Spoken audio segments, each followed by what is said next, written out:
Hello everyone, welcome to true IAS and PCS. I am Prachi Maurya और हमने अभी तक पढ़ रखा है इंडियन कॉन्ट्रैक्ट एक्ट के बारे में कुछ डिटेल्स। अब हम इंडियन कॉन्ट्रैक्ट एक्ट के अंदर एंटर करेंगे और उसके डिटेल्स को जानेंगे। तो हमने पिछले लेक्चर में ये पढ़ा था कि इंडियन कॉन्ट्रैक्ट क्या होता है, कैसे इसकी फॉर्मेशन होता है किसी भी कॉन्ट्रैक्ट का। कॉन्ट्रैक्ट को फॉर्म करने के लिए हमें किन किन चीजों की जरूरत पड़ती है और इसकी थोड़ी सी हिस्ट्री जाने थे और इसका डिविजन्स जाने थे। लेकिन अब हम जानेंगे एक्ट के अंदर का पहला सेक्शन जो कि बात करता है प्रपोजल के बारे में, दैट इज सेक्शन 2A। हमें सेक्शंस को रिलेट कर करके पढ़ना होगा और तभी ये याद हो सकता है इजीली, अदरवाइज क्योंकि हमें बहुत सारे सेक्शंस याद करने पड़ते हैं तो ऐसे याद नहीं हो सकता अगर आप ऐसे बैठ के रट्टा मारेंगे तो सारे सेक्शंस को रिलेट करते हुए पढ़ेंगे तो इजिली याद होगा। तो सेक्शन 2A क्या कहता है? When one person signifies to another his willingness to do or to abstain from doing anything with a view to obtaining the assent of that other to such act or abstinence, he is said to make a proposal। देखिए, bare act को पढ़ने के लिए हमें उसके words को अच्छे से समझना होगा, उसके वर्ड्स को ब्रेक करके पढ़ना होगा। जब तक आप बेयर एक्ट को अच्छे से पढ़ना नहीं जानेंगे तब तक आपको चीजें अच्छी तरह से समझ में नहीं आएंगी। तो यहाँ ये कह रहा है प्रपोजल का सेक्शन कि जब एक व्यक्ति सिग्निफाई करता है किसी दूसरे व्यक्ति को उसका विलिंगनेस जानने के लिए किसी कार्य को लेकर करना और किसी कार्य को ना करना, एब्सटेन फ्रॉम डूइंग एनीथिंग, रोकना, with a view to obtain the assent of that other to such act और एब्सटिनेंस, वो उस एक्ट को करना चाहता है या नहीं करना चाहता है।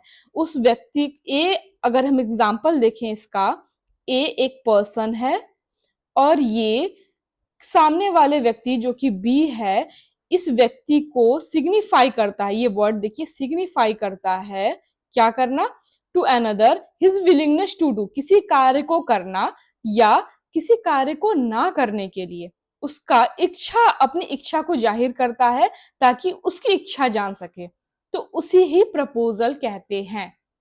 उस एक्ट, इसमें देखिए दोनों वर्ड आ रहे हैं, इसको ध्यान देना, टू डू और एब्सटेन फ्रॉम डूइंग एनीथिंग, रोकना, करने के लिए या किसी कार्य को करने से रोकना।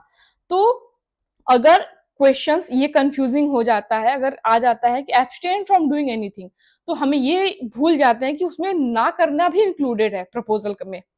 हम कहते हैं कि आपको हम ये घर देंगे, ये घर है एक ए, हम आपको ये घर देंगे, ये एक्स है और ये वाई है, ये प्रपोजल देता है कि हम आपको ए घर, जो ये प्रॉपर्टी है, आपको देंगे तब जब आप इसे किसी और को नहीं बेचेंगे। तो क्या है? एब्सटेन कर रहा है रोकने से, ये कॉन्ट्रैक्ट में लिखा है कि इसे रोक रहा है, आप ये काम नहीं करेंगे। तो किसी चीज को एब्सटेन करना या किसी काम को करने के लिए करना, कहना कि हम आपको ये प्रपोजल दे रहे हैं कि ये घर हम आपको दे तो देंगे, जो ये प्लॉट है ये हम आपको दे देंगे, या हाउस है हम आपको दे देंगे, लेकिन आपको इसमें इसकी छतें बनवानी होंगी, इसकी जो रूफ है, छतें हैं, वो आपको बनवानी होंगी। तो ये किसी काम को करने के लिए कह रहा है। और इसके पहले वाले एग्जाम्पल में हमने देखा किसी काम को ना करने के लिए कहना, एब्सटेन फ्रॉम डूइंग एनीथिंग। तो both both the things proposal में आता है। नेक्स्ट, अगर इसके केस से समझेंगे, और ये बहुत ही लैंडमार्क केस है इसका प्रपोजल का। Case is oil and natural gas corporation limited versus Isar steel. इस केस में ये देखिए, natural and oil corporation limited जो है ये है, इसका हमने लगा दिया है लोगो, एंड इसार स्टील का लोगो है ये। तो ये कह रहा है contract was completed to tender couldn't be signed waiting for the fulfillment of certain conditions। Contract complete कर दिया गया था। इस केस में ये हुआ था, बेसिकली हम आपको पहले समझा देते हैं इसमें हुआ क्या था, कि ये जो ओएनजीसी और इसार स्टील के बीच में एक कॉन्ट्रैक्ट हुआ था, लेकिन कॉन्ट्रैक्ट का कंडीशंस फुलफिल नहीं हो पाए थे, कॉन्ट्रैक्ट कंप्लीट नहीं हो पाया था, साइन नहीं हो पाया था। कॉन्ट्रैक्ट में। बना तो था कॉन्ट्रैक्ट, लेकिन इसमें साइन सिग्नेचर किसी भी तरह का नहीं था। लेकिन सारा प्रोजेक्ट कंप्लीट होता है इन दोनों के बीच में, इसार स्टील और ओएनजीसी के बीच में सारा प्रोजेक्ट कंप्लीट होता है। बाद में किसी तरह का एक डिस्प्यूट अराइज हो जाता है इसी कॉन्ट्रैक्ट से रिलेटेड, इसी बिजनेस में रिलेटेड उनके कोई डिस्प्यूट अराइज हो जाता है। तो बात आ जाती है इस कॉन्ट्रैक्ट पर, जो कि कंप्लीट ही नहीं था। तो इन्होंने कहा कि जब कॉन्ट्रैक्ट कंप्लीट नहीं है, इसका मतलब ये कि हमारे बीच में कोई कॉन्ट्रैक्ट नहीं था। तो कोर्ट ने डिनाई कर दिया और ये कहा कि आपके बीच में कॉन्ट्रैक्ट था। आपका एक्ट भी दिखाता है कि आप उस प्रपोजल को दे रहे हैं और सामने वाला उस प्रपोजल को एक्सेप्ट कर रहा है। आपका एक्ट दिखाता है। जैसे हम ए हैं और ये सामने वाला शॉपकीपर एस है, और हम उससे ये कहते हैं कि भैया तुम रोज 1 किलो चीनी मेरे घर पे पहुंचाओगे, ठीक है, डेली का सुबह 7 बजे तुम मेरे घर पे 1 किलो 1 kg शुगर पहुंचाओगे। अब ये जिस समय हम इससे ये बात कहते हैं, प्रपोजल कहते हैं, उस समय ये कोई रिप्लाई नहीं देता है, नो रिप्लाई, ना ही अपना एसेंट दिखाता है, किसी तरह का कुछ नहीं रिस्पॉन्स देता है। लेकिन अगले ही दिन से लेकर के 1 हफ्ते तक ये हमारे घर पे चीनी पहुंचाता है। तो इसका जो एक्ट है उससे ये पता चलता है कि ये कॉन्ट्रैक्ट में इंटर करना चाहता था। इस एक्ट से ये पता चलता है। तो कॉन्ट्रैक्ट में इंटर करने के लिए केवल हमें सिग्नेचर या कॉन्ट्रैक्ट पेपर की जरूरत नहीं है। आपका एक्ट भी दिखाता है कि आप कॉन्ट्रैक्ट में इंटर करना चाहते हैं या कॉन्ट्रैक्ट में इंटर नहीं करना चाहते। सेकंड है, ये कह रहा point, offer should be communicated. A ने कोई ऑफर दिया बी को और इसके पास कम्युनिकेशन ही नहीं हुआ ऑफर का, तो ये कैसा कॉन्ट्रैक्ट बन सकता है? प्रपोजल या ऑफर, कम्युनिकेशन होना चाहिए। जैसे ये ए है पर्सन और ये बी था, ये इसके कान में कुछ आके बोलता है। अब ये था डीफ, बहरा, इसे सुनाई नहीं देता है, ठीक है। तो जब इसे सुनाई ही नहीं देता है, ये डीफ है, तो ऑफर कम्युनिकेट ही नहीं हुआ। इसे तो केवल ये तो लिख के कोई चीज समझ सकता है। तो जब इसके सामने लिखा ही नहीं गया तो ये कैसा ऑफर? ऑफर कम्युनिकेट नहीं हुआ। तब तक जब तक कम्युनिकेशन नहीं होगा ऑफर का, तब तक वो ऑफर कंप्लीट नहीं माना जाएगा, ठीक है। तो इस सेक्शन को हमें पढ़ना है सेक्शन 3, सेक्शन 4 और सेक्शन 9 के साथ। सेक्शन 2A को इसके साथ पढ़ना है, ठीक है।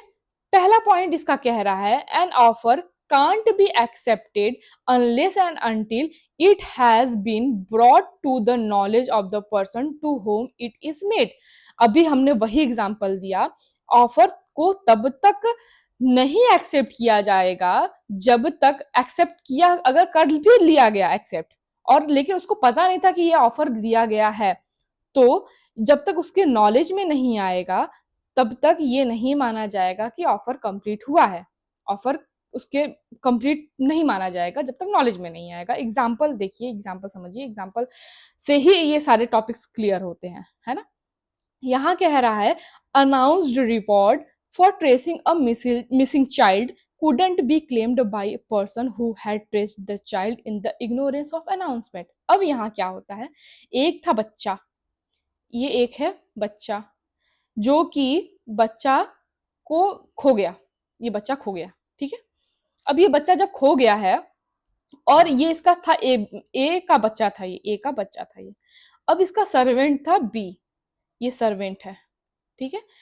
अब जब बच्चे को काफी लेके, ए अमीर आदमी परेशान था कि मेरा बच्चा किधर गया, कब किधर गया, तो ये कि अनाउंसमेंट करवाता है, रिवॉर्ड रखवाता है कि हमारा बच्चा अगर जो खोज के लेके आएगा विद इन दिस टाइम, अगर इस टाइम के भीतर कोई भी मेरा बच्चा लेके आएगा तो हम उसे मान लो 1 लाख रुपए देंगे, ठीक है, 1 लाख देंगे उसे हम, या 1 करोड़ देंगे, चलिए 1 करोड़ बन गया, ये 1 करोड़ देंगे हमसे, जो भी बच्चा ढूंढ के लेके आएगा। अब बी ये अनाउंसमेंट सुनता नहीं है, उसके पहले ये निकल जाता है बच्चे को खोजने के लिए। इसके नॉलेज में इस अनाउंसमेंट के बारे में नहीं आया रहता है और ये बच्चे को ढूंढ करके ले आ करके ए को दे देता है। जब उसके नॉलेज में ही नहीं आया कि इस बच्चे को खोजने पे ये रिवॉर्ड रखा गया था, तो जब इसके ऑफर ही कम्युनिकेट नहीं हुआ बी के कानों तक, बी के नॉलेज में नहीं आया ऑफर, तो जब इसके नॉलेज में नहीं आया तो ये एक्सेप्ट नहीं कर सकता उस ऑफर को और ये कोर्ट में जाके ये क्लेम नहीं कर सकता कि इन्होंने रिवॉर्ड रखा था और मैंने ऑफर को एक्सेप्ट नहीं किया, लेकिन मैं फिर भी बच्चे ऑफर को कंप्लीट किया हूँ, है ना, कॉन्ट्रैक्ट को मैंने कंप्लीट किया और इसलिए हमें रिवॉर्ड चाहिए, क्योंकि इसके नॉलेज में ही नहीं आया ये रिवॉर्ड के बारे में, तो ये नहीं माना जाएगा कि इसके पास ऑफर कम्युनिकेट हुआ था। सेकेंड कह रहा है an offer has been accepted with knowledge of reward. अगर ऑफर को एक्सेप्ट किया जाता है, रिवॉर्ड का नॉलेज, अगर बी को पता होता कि रिवॉर्ड हमें मिलेगा, fact that the informer was influenced by motive other than the reward will be immaterial. ठीक है, तो अगर इसके नॉलेज में आता बी के कि हाँ रिवॉर्ड मिलेगा हमें, तो ये जाता ढूंढने के लिए, तो फिर इसे ए को बी को देना होता reward. A must have to give B क्या, रिवॉर्ड, रिवॉर्ड उसको देना ही होता बी को। ठीक है, यहाँ अब कह रहा है rules and conditions for valid offer. क्या क्या रूल्स हैं और क्या क्या कंडीशंस होंगे, फुलफिल करनी पड़ेंगी किसी भी ऑफर को कंप्लीट होने के लिए। तो पहला है इंटेंशन। इंटेंशन होना चाहिए to create a legal obligation. Intention नहीं था तो लीगल ऑब्लिगेशन फॉर्म नहीं हो सकता। ए एक पर्सन है और वो कोई भी एक ऑफर देता है बी को, लेकिन बी का इंटेंशन ये नहीं था कि उसके साथ ऑफर एक बार अगर वो एक्सेप्ट करता है तो वो बार बार एक्सेप्ट करे उस ऑफर को और उस ऑफर को कंप्लीट फुलफिल करे। बी को नहीं पता था, इंटेंशन क्लियर नहीं था, यहाँ पे लीगल ऑब्लिगेशन नहीं बन सकता। जब तक इंटेंशन क्लियर नहीं होगा तब तक कोई भी लीगल ऑब्लिगेशन नहीं बन सकता। तो इस intention to create legal obligation को हम एक केस लॉ से समझेंगे।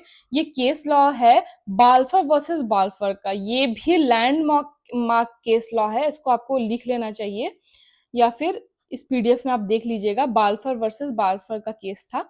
The defendant who was employed in government job went to England with his wife on leave.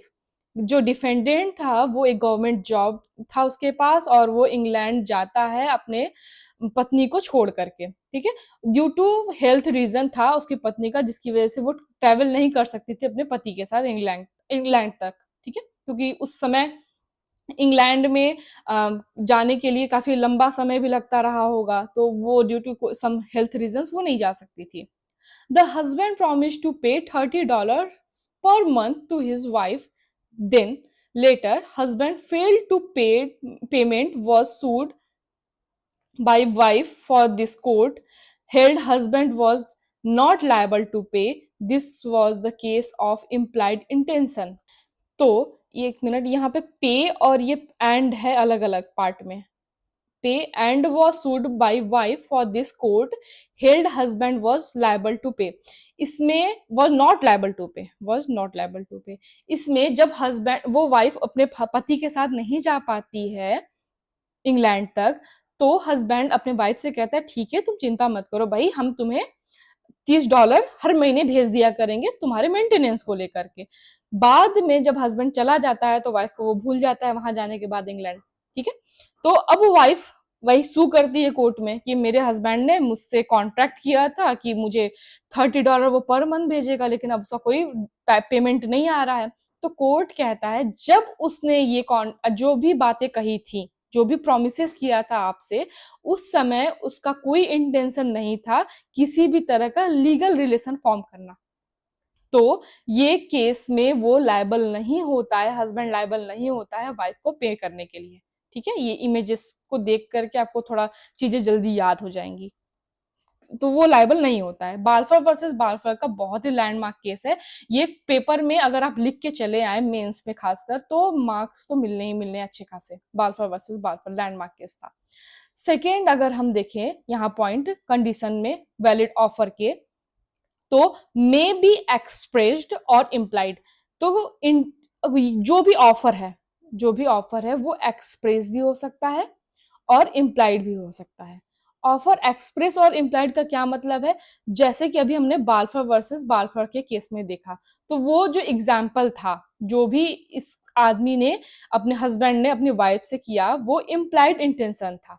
Implied intention इसकी वाइफ ने बनाया था इसके प्रति। ठीक है, उसका कोई भी ऐसा इंटेंशन नहीं था कि उसके साथ वो किसी तरह के लीगल रिलेशन में आए। तो किसी भी ऑफर को माना तब जाएगा जब वहां पे एक्सप्रेस या इम्प्लाइड इंटेंशन हो। ठीक है, नेक्स्ट कह रहा है term must be definite not वेग। जो टर्म होंगे वो डेफिनिट होना चाहिए ऑफर का, किसी भी तरह का वेग नहीं होना चाहिए। वेग मतलब नॉट क्लियर, ऐसा टर्म्स नहीं होना चाहिए जो कि क्लियर ही ना हो। जैसे कि हमने आपको एक ऑयल वाला एग्जांपल दिया था, फॉर एग्जांपल ए के पास दो कार हैं, एक उसके पास जीप रखी है और एक उसके पास कोई भी कार एक रखी है। ठीक है, अब बी आता है, ये कहता है कि भाई हमें आपसे एक गाड़ी चाहिए, एक फोर व्हीलर चाहिए। बी कहता है हमसे हमें आपसे फोर व्हीलर चाहिए। अब यहाँ पे ये डेफिनेट और क्लियर तो है ही नहीं कि बी को चाहिए क्या, क्योंकि इसके पास दो है, जीप और कार दोनों हैं। तो डेफिनेट क्लियर ना होने की वजह से ये ऑफर ही कंप्लीट नहीं होगा, क्योंकि offer should B definite and clear ना, नॉट वेग। यहाँ पे अगर ये कहता कि मुझे कार चाहिए, स्पेसिफाई करता मुझे जीप नहीं चाहिए या मुझे जीप चाहिए कार नहीं चाहिए, तो ये डेफिनेट होता। अब ये कहता है मुझे फोर व्हीलर चाहिए, फोर व्हीलर इसके पास तो दो दो है, या इसके पास एक ही होता, अगर जीप मान लो नहीं होता, इसके पास केवल एक कार होती, और ये कहता कि मुझे आपसे फोर व्हीलर चाहिए, तो यहाँ पे क्लियर हो जाती है बात कि इसके पास तो एक ही कार थी। नेक्स्ट कह रहा है can't be prescribe silence acceptance. अगर कोई चुप है तो हम उसे एक्सेप्टेंस नहीं मान लेंगे। देखिए कि केवल चुप भी एक्सेप्टेंस माना जाता है, लेकिन सामने वाले का एक्ट वैसा होना चाहिए। अब वो चुप है, कोई एक्ट भी नहीं कर रहा है, हमने ऑफर दिया और उसको एक्सेप्ट करने वाला जो व्यक्ति है वो चुप था, और उसने ऐसा कोई एक्ट परफॉर्म नहीं किया जिससे ये लगे कि उसने एक्सेप्ट किया है, तो ये ऑफर कंप्लीट नहीं माना जाएगा। Must be expression of willingness to do और एब्सटेन फ्रॉम डूइंग एनीथिंग। उसका एक्सप्रेशन होना चाहिए ऐसा, या फिर एक्सप्रेस करना चाहिए वो व्यक्ति कि हाँ वो करना चाहता है किसी काम को या नहीं करना चाहता है किसी काम को। ठीक है, या करवाना चाहता है, जो भी ऑफर दे रहा है वो करवाना चाहता है किसी काम को या करवाना नहीं। ये देखिए ये सारे जो कंडीशंस है ना, ये एक्सेप्टेंस के ऊपर भी लागू होंगे ऑफर की conditions. Made to obtain the assent of other, इसलिए बनाया गया है ये ऑफर कि जिससे सामने वाला उस पे एसेंट दे दे। एसेंट देना सामने वाले का चाहिए, इसीलिए तो ऑफर बनाया गया है। सेकेंड कह रहा है two identical cross offer do not result in a contract. ये बहुत इंपॉर्टेंट पॉइंट है, ये कंफ्यूजन क्रिएट करता है। इसके बारे में हम डिटेल में तो देखेंगे, पर यहाँ पे एक एग्जांपल देना बनता है इससे रिलेटेड। जैसे ए इज अ पर्सन, एक व्यक्ति है, और ये बी है दूसरा व्यक्ति। ए ने आज एक लेटर भिजवाया बी को, कहता है कि मैं अपना ये जो घर है ये आपको सेल करना चाहता हूँ रुपीज 10,000 में। मैं आपको अपना घर बी को सेल करना चाहता हूँ रुपीज 10,000 में। ए ऐसा लेटर में लिख के देता है। Same day and same time पे बी भी एक लेटर भेजवाता है विथ द सेम ऑफर रहता है इसमें भी। ये कहता है कि हम आपका घर खरीदना चाहते हैं, हम आपका घर खरीदना चाहते हैं रुपीज 10K में। बीबी सेम ऑफर भिजवाता है। तो क्या कह रहा है, टू आइडेंटिकल क्रॉस ऑफर, दोनों ही आइडेंटिकल है 10K में, यही घर की बात हो रही है। दोनों ने ही, ए ने भी बी को लेटर लिखा और बी ने ही ए को लेटर लिखा, लेकिन ये एक कॉन्ट्रैक्ट नहीं बन जाता। क्यों? क्योंकि ऑफर एक तरफ से आनी चाहिए और दूसरी तरफ से एक्सेप्ट होना चाहिए।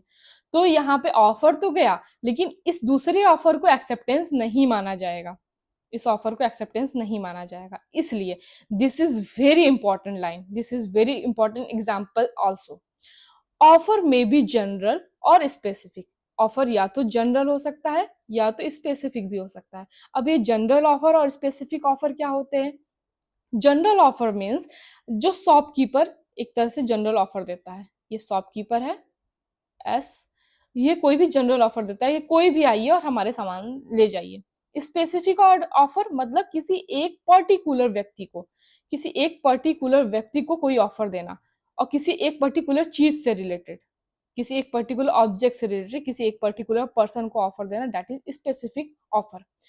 लेकिन ऑफर डिफरेंट होता है इनविटेशन टू ऑफर से। अभी इनविटेशन टू ऑफर क्या होता है ये अभी हम लेटर लेक्चर्स में देखेंगे। जो ये शॉपकीपर जो अभी ऑफर दे रहा था, that was invitation to offer, that wasn't offer. वो ऑफर नहीं था, वो इनविटेशन टू ऑफर था। इनविटेशन टू ऑफर और ऑफर में बहुत बड़ा डिफरेंस होता है, ठीक है, इसमें तो कंफ्यूज होने वाली बात नहीं होनी चाहिए। ओके, तो अब हम देखेंगे कि सेक्शन 4 क्या कह रहा है। सेक्शन 4 कह रहा है कम्युनिकेशन व्हेन कंप्लीट।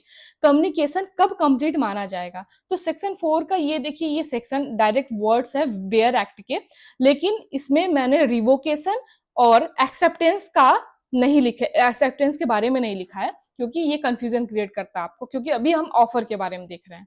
तो उसका इलस्ट्रेशन है किसका? ऑफर का, प्रपोजल का, या फिर और एक्सेप्टेंस का भी इलस्ट्रेशन डाल दिए हैं जस्ट बिकॉज कि इजी हो समझने में।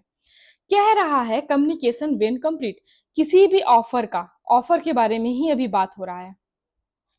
ऑफर कब कंप्लीट होगा? जब उसके को कम्युनिकेट किया जाए एक पर्सन से दूसरे पर्सन के द्वारा। कि दूसरे पर्सन को जब तक ऑफर के को कम्युनिकेट नहीं किया जाएगा तब तक ऑफर कंप्लीट नहीं हो सकता, और कम्युनिकेशन भी कंप्लीट नहीं माना जाएगा। ये कह रहा है द कम्युनिकेशन ऑफ प्रपोजल या ऑफर इज कंप्लीट, कंप्लीट तब माना जाएगा when it comes to the knowledge of the person to whom it is made. जब उस व्यक्ति के नॉलेज में डाला जाए, नॉलेज में आना जरूरी है। जैसे कि हम ये ऊपर वाले एग्जांपल में आपको बताए थे कि वो जो व्यक्ति है, लड़का है ए और ये बी, और ये बी इसे कोई बात ऑफर देता है, किसी भी तरह का ऑफर देता है, लेकिन ए जो है ये डीफ है। कम्युनिकेट तो हुआ, बी और ए के बीच में कम्युनिकेशन तो हुआ, लेकिन ए तो डीफ था जो कि बी को पता नहीं था। जब ये डीफ है तो इसका मतलब इसके नॉलेज में ही नहीं आया कि ऐसा कोई ऑफर भी दिया गया था बी को, बी के द्वारा ए को। तो जब इसके नॉलेज में नहीं आया तो ये ऑफर कम्युनिकेशन कंप्लीट नहीं माना जाएगा। इसका इलस्ट्रेशन देख लीजिए एक बार। इलस्ट्रेशन में कह रहा है A proposes by letter to sell a house to B. A ने लेटर लिखा किसको? बी को, कि वो अपना एक घर बेचना चाहता है एट अ सर्टेन प्राइस। वो प्राइस भी उसमें डेफिनेट तरीके से उसने लिखा। The communication of proposal is complete when B receive the letter. जब तक बी रिसीव ही नहीं करेगा उस लेटर को तब तक ए का प्रपोजल को कम्युनिकेट नहीं माना जाएगा। जैसे एग्जाम्पल एक और देखें अगर हम यहाँ, ए ने, सेम एग्जाम्पल हम उठाते हैं जो कि इलस्ट्रेशन में है आपके बेयर एक्ट के। बेयर, आई होप आप सब बेयर एक्ट लेके जरूर बैठे होंगे मेरे सामने, क्योंकि बिना बेयर एक्ट के पढ़ना ये सही नहीं है लॉ, ठीक है। तो ए ऑफर देता है बी को कि आप हमें अपना घर बेचिए इतने रुपए में, इतने रुपए में, ये जो भी डिफिनिट, वही हम 10K वाला अगर ले ले, 10K में ही अपना घर बेच दीजिए मुझे, ठीक है। ए ने ऐसा ऑफर दिया, कैसे दिया? बाय लेटर, ये लेटर के थ्रू गया ऑफर, लेकिन लेटर पोस्ट ऑफिस से बाहर ही नहीं निकला। पोस्ट ऑफिस में गया तो था लेटर, लेकिन पोस्ट ऑफिस से किसी भी तरीके से जो भी प्रॉब्लम हुआ हो और ये पोस्ट ऑफिस से में कोई दिक्कत की वजह से ये बी तक नहीं जा पाया लेटर। जब इसके नॉलेज में केवल लेटर लिख देना ये ऑफर कंप्लीट नहीं हो जाता, ये कम्युनिकेशन कंप्लीट नहीं हो जाता जब तक बी के नॉलेज में ना आ जाए। तो यहाँ नॉलेज में आना जरूरी है, लेटर को, लेटर के बारे में बी के नॉलेज में आना बहुत जरूरी है, तभी कम्युनिकेशन कंप्लीट होगा, अदरवाइज कम्युनिकेशन कंप्लीट नहीं होगा। ओके, अब यहाँ पे तक हम लोगों ने अच्छे से देख लिया कि कम्युनिकेशन ऑफ ऑफर को कंप्लीट होने के लिए किस तरीके से नॉलेज में आना जरूरी है, कम्युनिकेशन में क्या क्या चीजें जरूरी हैं। अब यहाँ पे कुछ केस लॉज हैं जो कि हमें जानना बहुत इंपॉर्टेंट है, जो कि बहुत लैंडमार्क केसेस हमने लिख रखे हैं। पहला केस है लालमन शुक्ला वर्सेस गौरी दत्त का। इससे पहले भी जितने भी हम केस लॉज लिखवाए हैं वो सारे के सारे लैंडमार्क केसेस हैं, वो बहुत इंपॉर्टेंट केसेस हैं, ठीक है। लालमन शुक्ला वर्सेस गौरी दत्त के केस में क्या होता है, जो कि इसका एग्जाम्पल भी हम आपको दे चुके हैं। When it comes to the knowledge of the person to whom it is made then communication of proposal complete, ये ई है। जब भी सामने वाले के नॉलेज में कोई भी कम्युनिकेशन आएगा प्रपोजल का, तभी उससे माना जाएगा कि कम्युनिकेशन कंप्लीट हुआ, अदरवाइज नहीं हुआ। तो इस केस में क्या हुआ था, वो जो बच्चा मिसिंग वाला जो एग्जांपल दिए थे, हम फिर से बता देते हैं उस एग्जांपल को, कि एक बच्चा था जो कि मिस था, खो गया था बच्चा, और उसके सर्वेंट ने ढूंढ करके बच्चे को लेके आया, सर्वेंट ढूंढ के लेके आया बच्चे को, और लेकिन उस रिवॉर्ड के बारे में उसे पता नहीं था कि उसके फादर ने इस बच्चे के मिसिंग में कोई रिवॉर्ड भी रखा है, कि उसको जो भी ढूंढ के लेके आएगा उसे 1 करोड़ रुपए मिलेंगे। अब जब सर्वेंट ढूंढ करके लेके आया बच्चे को और उसे रिवॉर्ड नहीं मिलता है, तो वो कोर्ट में जाता है, क्लेम करता है इस रिवॉर्ड के बारे में कि हमें रिवॉर्ड चाहिए, हम तो बच्चे को ढूंढ के लेके आए। लेकिन जब आपके पास उस ऑफर का नॉलेज ही नहीं था, ऑफर के बारे में नॉलेज मिसिंग था, तब तक तो ऑफर कंप्लीट ही नहीं हुआ। इस हिसाब से ऑफर जब कंप्लीट नहीं हुआ, तो ये नहीं माना जाएगा कि कोई कॉन्ट्रैक्ट हुआ था आपके बीच में। ऑफर का कम्युनिकेशन और नॉलेज में आना बहुत जरूरी है इस केस में। ठीक है, ये बताया गया था। तो ये बहुत लैंडमार्क केस है, इसको लिख लीजिए आप, या फिर इस पीडीएफ में है, तो अगर आप लेना चाहते हैं इस पीडीएफ को तो आप ले सकते हैं। ओके, फिर बालफर वर्सेस बालफर वाला केस भी हम लोग देख चुके हैं। नेक्स्ट केस है मेरिट वर्सेस मेरिट का केस। मेरिट वर्सेस मेरिट का केस भी लैंडमार्क केस है। सारे लैंडमार्क केसेस ही हमने लिख रखे हैं इसमें, सारे लैंडमार्क केसेस हैं। इसमें क्या होता है, the husband and wife were the joint owner of the building. The husband leave the matrimonial home to live with another woman. At the same time, at the instance of wife, the husband find note saying that wife pay all the outstanding amounts in the respect of house and return it will become her property. It was held that in this case, it was clear that parties intended to create a legal relationship and therefore husband was bound to by contract. क्या होता है इस case में, अगर हम अच्छे से आपको हिंदी में एग्जाम्पल के साथ समझाएं, ये हस्बैंड है और ये वाइफ है, भाई ए हस्बैंड है और ये वाइफ है इनकी। हस्बैंड और वाइफ के बीच में भाई बनती नहीं है, और ये घर को लेकर के लड़ाई होता है, जो भी इनके बीच में डिस्प्यूट क्रिएट होता है, जिससे कोर्ट में केस जाता है।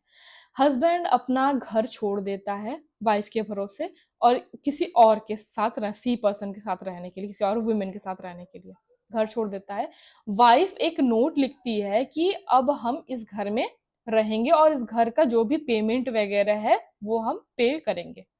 हस्बैंड सोचता है कि ठीक है, अगर ये हज का जितना भी ड्यूज है घर से रिलेटेड ये अगर पे कर रही है, इट मीन्स अब ये घर इसका हो जाएगा, अगर ये सारे पेमेंट्स क्लियर कर देती है तो। और इंटेंशन दोनों का यहाँ सेम मिलता है, इंटेंशन दोनों का सेम मिलता है। जब इंटेंशन सेम मिलता है तो इसलिए यहाँ पे कॉन्ट्रैक्ट इस केस में माना जाता है कि हाँ, इन दोनों के बीच में कॉन्ट्रैक्ट हुआ था। बिकॉज जो वाइफ का इंटेंशन था, वाइफ का इंटेंशन क्या था कि हम जो घर के ड्यूज हैं वो पे करेंगे, और हस्बैंड का इंटेंशन था कि हाँ ठीक है, वो पे करेगी हर घर के ड्यूज और फिर बाद में इस घर को ये ले लेगी, इसके नाम हो जाएगा ये घर। ठीक है, और वो पे भी करती है। तो इस तरीके से दोनों का इंटेंशन से यहाँ पे ये जानने की जरूरत है कि इन दोनों का पार्टीज इंटेंडेड, ठीक है, to create a legal relationship. ये यहाँ पे मेन पॉइंट है इसका। इसके फैक्ट्स तो कोई भी हो सकते हैं, लेकिन यहाँ पे ये जानना जरूरी है, फैक्ट्स में कुछ कुछ फैक्ट्स कहीं कहीं अलग अलग भी लिखे होते हैं तो उसमें डिफरेंसेस आ सकते हैं, लेकिन हमें ये जानना जरूरी है कि it was clear that the parties intended to create a legal relationship. इसलिए दोनों पार्टीज बाउंड हो गए इस कॉन्ट्रैक्ट में। यहाँ तक मेरिट वर्सेस मेरिट तक आई होप आपको चीजें सारे क्लियर होंगी, अभी तक में कोई भी प्रॉब्लम नहीं आया होगा। देखिए, अगर आप बुक्स या फिर अगर अदर सोर्सेज को रेफर करते हैं तो उसमें केसेस की कहीं भी कमी नहीं है। केसेस तो आपको कॉन्ट्रैक्ट में बहुत सारे मिल जाते हैं। मैटर करता है कि अगर आपको लैंडमार्क केसेस नहीं मिलेंगे तो फिर केसेस लिखने का कोई मतलब नहीं है। कोई भी केस में लैंडमार्क केसेस और रिसेंट केसेस ही मैटर करते हैं, क्योंकि ऐसे केसेस तो बहुत सारे मिल जाते हैं। तो इसके केसेस अभी तक हम लोगों ने 3-4 केसेस देख चुके हैं। एक लालमन शुक्ला वर्सेस गौरी दत्त का केस, जो कि इम्पोर्टेंट था, जो कि एक नया रूल दिया इसमें कि नॉलेज में आना जरूरी है। दूसरा बालफर वर्सेस बालफर का केस, ये भी बहुत इंपॉर्टेंट केस था। और मेरिट वर्सेस मेरिट का केस। इसके बाद एक और केस आता है जॉन्स वर्सेस पद्मावतन। अब देखिए, इसको कोई भी प्रोनाउंसिएशन कुछ भी हो सकता है इसका, क्योंकि ऐसा वर्ड ही है ये, नाम को किसी भी तरह से प्रोनाउंस कर सकते हैं। इसमें क्या होता है, मदर इंसिस्ट करती है अपनी डॉटर को टू लीव हर जॉब। अपने माँ जो है, ये माँ है, और अपनी बेटी से कहती है कि तुम अपनी जॉब वगैरह छोड़ो और तुम आगे पढ़ने के लिए इंग्लैंड जाओ, और मैं तुम्हारे सारे खर्चे उठाऊंगी, सारे फीस वगैरह का पेमेंट करूंगी। ये विश्वास होता है बेटी को माँ के ऊपर। भाई, बेटी को माँ के ऊपर नहीं विश्वास रहेगा तो किसके ऊपर विश्वास रहेगा। ये मान जाती है अपनी माँ की बात। ठीक है भाई, हम चलते हैं इंग्लैंड, छोड़ देती है वो अपना जॉब अच्छा खासा यहाँ पे। क्या होता है बाद में, after some times dispute arose between them, दोनों के बीच में कोई भी डिस्प्यूट होता है, किसी भी चीज से रिलेटेड डिस्प्यूट होता है, और फिर माँ मना कर देती है कि जाओ, अब हम तुम्हारा कोई फीस ही पे नहीं करेंगे। अब क्या होता है, ये लड़की जाती है कोर्ट में। कोर्ट में कहती है कि मेरी मम्मी ने कहा था कि वो मेरा सारा फीस वगैरह का पेमेंट करेंगी जब मैं इंग्लैंड जाऊंगी पढ़ने के लिए, और मैं यहाँ पे अपना जॉब भी छोड़ चुकी हूँ, अब मेरे पास रहने खाने के लिए कुछ नहीं बचा। तो कोर्ट ये कहती है, जब ये प्रॉमिस किया गया था तो उनका इंटेंशन नहीं था कि वो आपके साथ किसी भी तरह के लीगल रिलेशन में आना चाहती थी। कोई भी लीगल रिलेशन में नहीं, इंटेंशन तो था कि अब वो आपको पे करेंगी। इस बात का इंटेंशन था कि वो आपको पे करेंगी, जो भी रुपीज या डॉलर में था पैसा, वो आपको पे करेंगी। लेकिन किसी भी तरह का लीगल इंटेंशन में आना, ये मिसिंग था। लीगल इंटेंशन में नहीं आना चाहती थी, लीगल इंटेंशन में नहीं आना चाहती थी। तो जब ये मिसिंग है, इसलिए यहाँ पे कोई भी कॉन्ट्रैक्ट नहीं माना जाएगा। सेम वही केस जो कि बाल्फर वर्सेस बाल्फर में हुआ था। बाल्फर वर्सेस बाल्फर में ये भी यही हुआ था। वो कह देता है कि ठीक है, हम तुम्हें पेमेंट करेंगे, लेकिन जब वो चला जाता है तो पेमेंट रुक जाता है उसका, रोक देता है, वो पेमेंट नहीं भेज पाता, जो भी रीजन हो उसके पास। तो वहां पे भी उसका लीगल इंटेंशन इंटेंशन था उसका पेमेंट का, क्योंकि वो कहा था, लेकिन उसका किसी तरह का लीगल इंटेंशन होना जरूरी है। लेकिन यहाँ पे मेरिट वर्सेस मेरिट के केस में इन दोनों का लीगल इंटेंशन था कि वो दोनों ये कॉन्ट्रैक्ट करना चाहते थे। तो इसलिए यहाँ पे कोर्ट ने इसे कॉन्ट्रैक्ट माना था। और बाल्फर वर्सेस बाल्फर और ये जॉन्स वर्सेस पद्मावतन के केस में इसे माना जाता है कि ये कॉन्ट्रैक्ट नहीं था, क्योंकि यहाँ पे लीगल इंटेंशन मिसिंग था। ओके, तो यहाँ तक जितने भी केस लॉज हम अभी बताएं, वो सारे के सारे केस लॉज इंपॉर्टेंट हैं, और वो करना, याद करने बहुत जरूरी है। अगर आप मेंस में ऐसे केस लॉज लिख के आते हैं तो पक्का नंबर मिलने में कोई कमी नहीं होगी, नंबर आपको मिलेंगे। प्लस आपको रिसेंट केस लॉज भी मिलेंगे, और उसे थोड़ा खुद से ढूंढना पड़ता है रिसेंट केस लॉज। ठीक है, तो ये जो है लैंडमार्क केसेस थे, ये लिखना और प्लस रिसेंट केस लॉज लिखना, दोनों ही कंपलसरी होता है। ठीक है, सो आई होप आपको ऑफर से रिलेटेड सारी चीजें अच्छे तरीके से समझ में आई होंगी, इसमें कोई भी आपको प्रॉब्लम नहीं होगा। ठीक है, सो आपको कैसा लगा मेरा लेक्चर, प्लीज कमेंट सेक्शन में जरूर बताइएगा। Thank you very much. और अगर आप इस पीडीएफ को परचेस करना चाहते हैं तो आप इस क्यूआर कोड से परचेस कर सकते हैं, जिसका प्राइस केवल 21 रुपीज है।